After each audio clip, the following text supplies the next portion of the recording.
Cx9. It's a 2019 proximity. So we'll pick the lock, we'll make a key, and we're going to program in a remote. Okay, let's try it. Unlock. There we have it. Now we'll program in the proximity. Okay, so all we have to do now is just wait.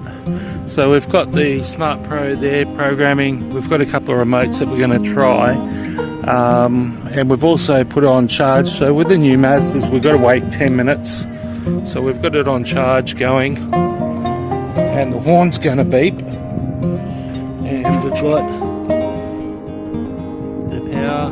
So 13.5, 20 amps, and it's half full, this battery.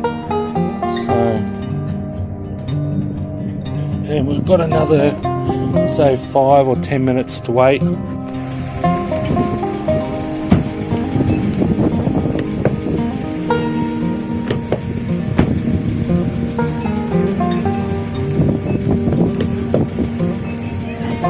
Yeah.